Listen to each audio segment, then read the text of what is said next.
If you're new to the project, a big warm welcome. If you're a tough old rootin', then welcome back. If you were to plot out, the entire spectrum of what you're going to have to do in this new venture called bee husbandry, that biggest blip, that most active time will be that first week, and that's what this video is about. You're watching Steep in the Woods. I'm Josh. I'm Celia. And this is our daughter, Ivy. Here at Steep in the Woods, we are 100% off-grid. We live on a 14-acre mountaintop homestead nestled deep in the Appalachian Mountains of North Carolina. Here on Steep in the Woods, we do totally off-grid on a shoestring budget. You'll see no fancy stuff here. It's just making do with what you have and what you can figure out. This first week is extremely full. You're going to have to do multiple things. But the thing you're going to have to do first and foremost is every morning go out to your bees and just get a feel for them. Just sit there and watch them. On day 1 and 2, they should be circling. That is kind of coordinating their internal GPS to the location of their new hive. If they're not doing that, they may not have accepted your hive.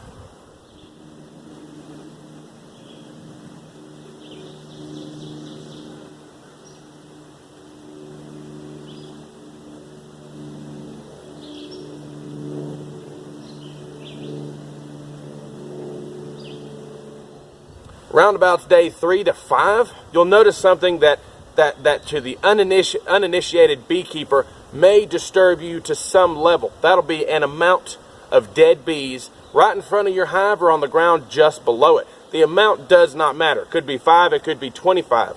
The important bit is that they have shown up. A lot of these bees will have gotten hurt, killed, starved, overexposed, whatever, in that transportation process from wherever they were to begin with to where they are now. Now, the important thing is honeybees keep a very, very clean home. So the fact that they're cleaning out these dead bees is a sign that they have accepted their new home. So that is a positive thing. That's something you want to see, even though if you don't know anything about it, you're going to go up there and think, oh my God, it got too cold. For some reason, the sugar water was poisoned. I knew we shouldn't have used Great Value brand. But don't worry, it's actually a very good sign. It means that they like where they are and they're preparing to stay there.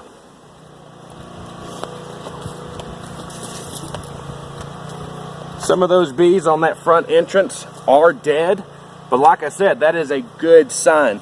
Honeybees love a clean house, and the fact that they are cleaning means that this is their house. You're going to want to visit your bees both morning and night for that first week. However, the nighttime visit will extend as far into the sugar water feeding as you're prepared to take it. Some people feed their bees sugar water all the time. Now that is a lesser product. That I would not advise doing that. Maybe you'll have more honey, maybe you'll have more bees, but it'll cost you the value of your honey. Your honey will not be, it'll be the great value brand versus that truly, almost medicinal, local, natural honey that you've spent all this time and energy in trying to acquire for yourself, your family, and or your customers should you have them. The importance of the nighttime visit is because that's when you're going to fill up your honeybee feeders. Bees are they're on the same schedule that you are. They're very, very active in the morning and throughout the day, and then at night they all go into their houses and turn on the television or whatever. So they are less active in the evening. So that is the perfect time for you to go up and remove whatever your feeder is. You could have made a stump with a mason jar on it like we did, or bought something fancy. But that is the time in which you want to go up there and top that off to check and make sure, A, that they are drinking it, and B, that there is plenty on hand for the following day.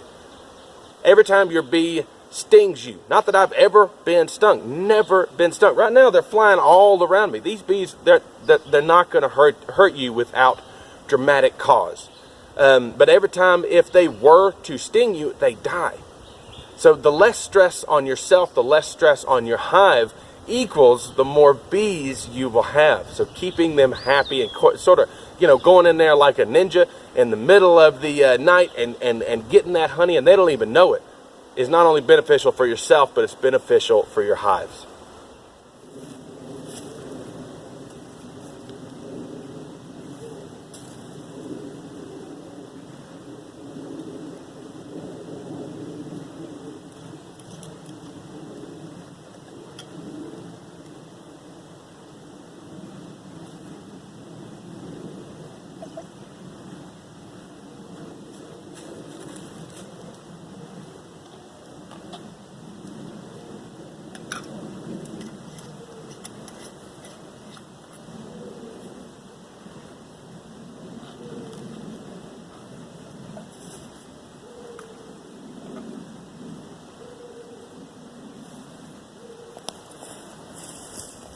Another thing to look out for, if you've done a very, very similar foundation to your hives as we did, is just keep an eye on the settlement. These blocks, these hives, anytime you have something directly on the soil, there could be some amount of settlement.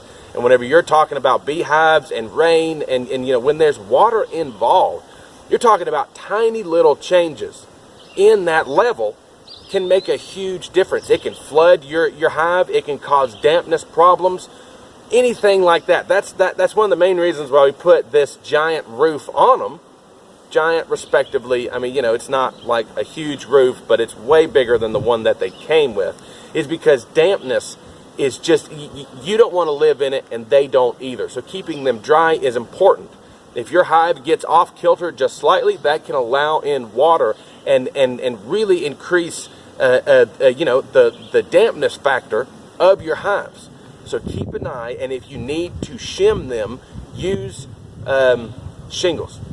I know a lot of people gave me crap over using shingles before, but the fact is they don't rot and they don't squish. Shingles are an amazing product. They bear a ton of weight and they don't go anywhere.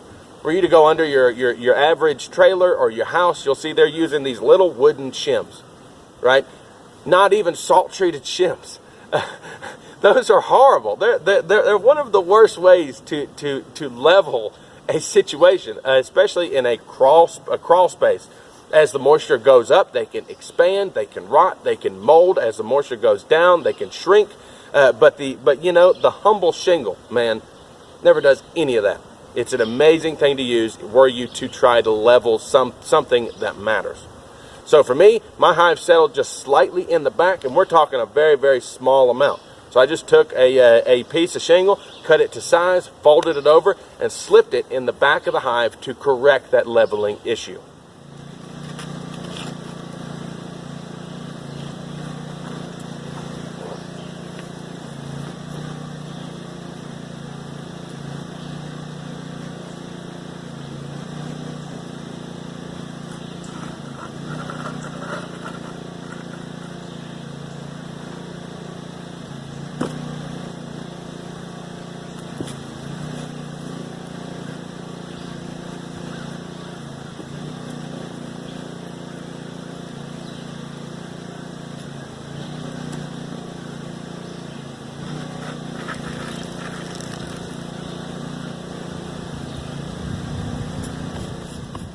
This week ends with the culmination, that grand reveal of going back into your hive, not only to look at them, but remove that queen box.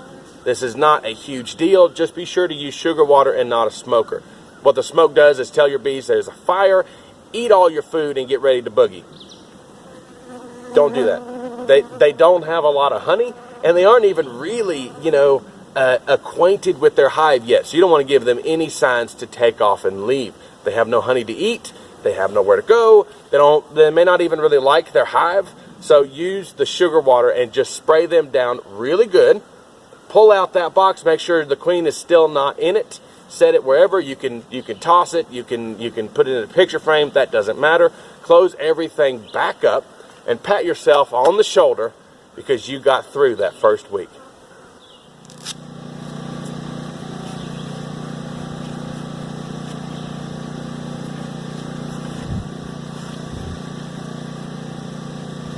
All right, we're ready.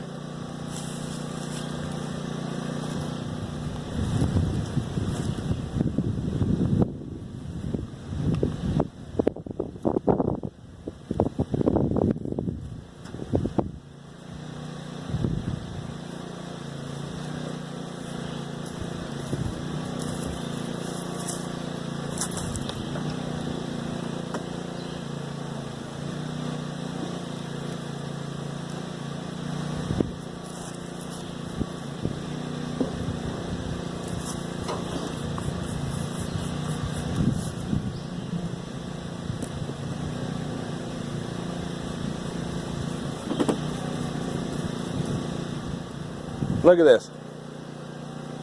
I tell people that these are some of the most amazing creatures ever, and not to be scared. Honestly, I only wear protective equipment because I want to be a good example for everyone. But these guys, they're happy, they're healthy, they're really working hard on this cone. And we're going to attempt to get the queen out.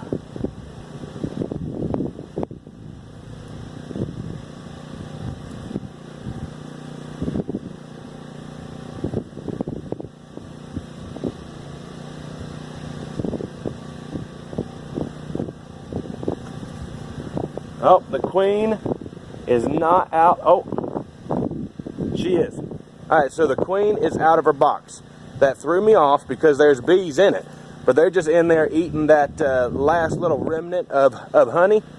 But the queen is not in it. So we are good to go ahead and remove this. We'll just set it by the hive for now.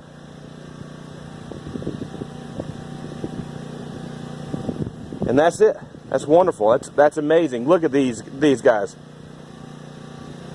They are the most amazing creatures on planet Earth. Yep, the queen's out.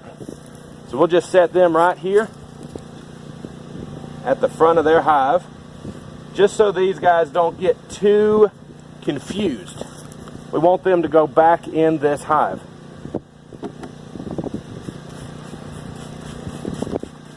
A little more sugar water. Make sure you don't squish any of them when you're putting this lid back on.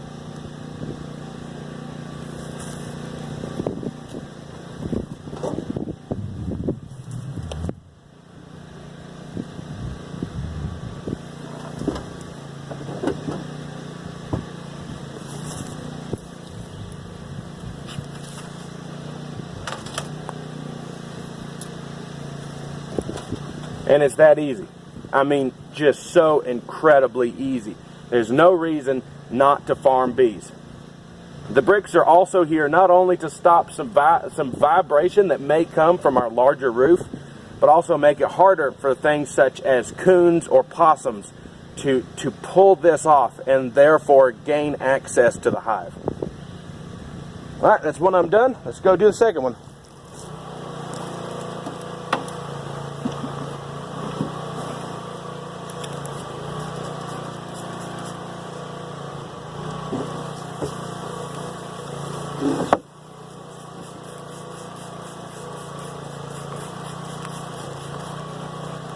There's nothing wrong with giving them a good little spritz. Yep, the queen is out. One of your hives will usually be stronger. This is certainly the stronger hive here. There's more bees in it than the other one. And just as careful as possible, trying not to squish bees, but I mean, it happens.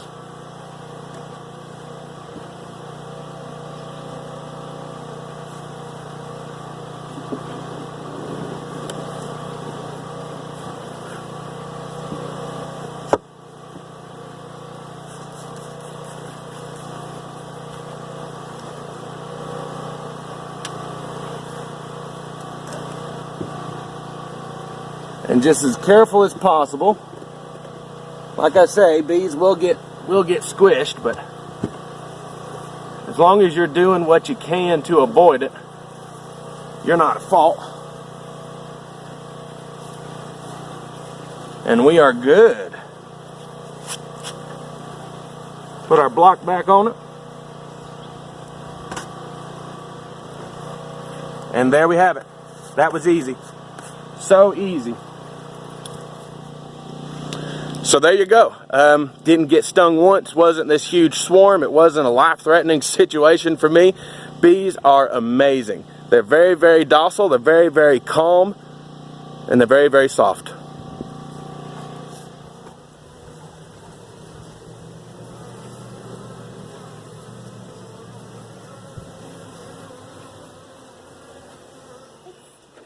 It's our bees, but cool. What are the bees doing? The bees. The bees doing it. What is it with the bees? How about the bees? Okay, did it out of the way. What is this doing? This is the woods. It's a honeybees. To the day.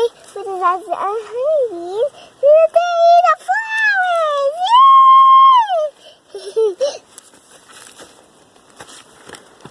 Get out to work. Maybe today. The flowers in the day. Then after the flowers get the day. Then so my mom come back to the day and see what it was. And so honeybees to the day. Honeybees are always there above ground.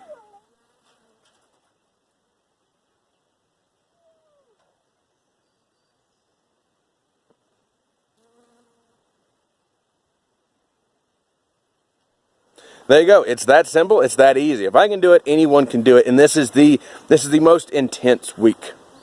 If you like what you saw, hit that button. If you're new to the project, hit that other button. I would encourage you to turn on your notifications. If you want to help support the project, there are links below. Until next time, here, Steep in the Woods.